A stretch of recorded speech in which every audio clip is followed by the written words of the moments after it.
இங்கே பாருங்க கைஸ், மீனை வாய்க்குள்ளே முள்ளு மாட்டிக்கிச்சு. நாப்பில் எடுத்துக்கிட்டு இருக்காப்புல. அதுதான் அவங்களுக்கே தெரியும். இதே 1 கிலோ இருக்கும். இன்னொரு மீன் இருக்குது பாருங்க கைஸ். தூக்க முடியுமா என்னான்னு தெரில ப்ரோ. அதான் எடுக்க முடியலன்னா உயிரோட இருக்குது ப்ரோ. பாருங்க ப்ரோ, இன்னொரு 4-5 மீன் பிடிச்சாச்சு. வீட்டுக்கே போயிடுச்சு. முடியலன்னா அறுத்து விட்றா, செத்து போயிட போகுது.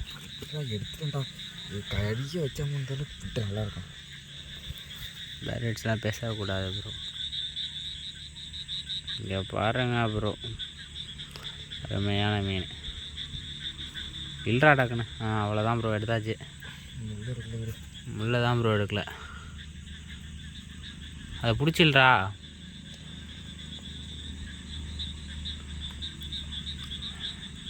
எடுத்தாச்சு ப்ரோ. பார்த்தீங்கன்னா தெரியும். இன்னொரு மீன் இருக்க பாருங்கள், இதுதான் லெஜெண்ட்ரியே.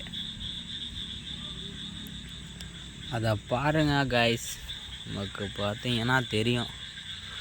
2 கிலோ இருப்பாப்புலப்போ. கண்ணில் தான் மாட்டியிருக்கு. தூக்கி காட்டுறா. பாருங்க ப்ரோ, பாருங்க ப்ரோ எவ்வளோ பெருசாக இருக்குன்னு. அதெல்லாம் என்ன மீன்? இதுதான் ப்ரோ மீன். இங்கே போடுறான். இது எங்கிட்ட போடு. இல்லை பாருங்க ப்ரோ. பார்த்தீங்களா, தெரியுதா? நல்லா மீன் ப்ரோ, அருமையான மீன். சேக்குள்ள போடுறாரு பாருங்கள். 1.5 கிலோ 2 கிலோ இருக்கும்.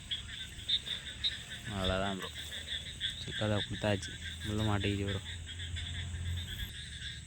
என் கை எவ்வளோ பெருசாக இருக்குன்னு பாருங்கள் கைஸ். அதாலே தான் ஆச்சு தூக்க முடியல. 1.5 கிலோ 2 கிலோ இருக்கும். இது மாதிரி இன்னொன்று பிடிச்சிட்டு போயிருக்கு. 2த்தையும் காலையிலே அட்மிட் பண்ணுறேன். அவ்வளோதான் கைஸ்.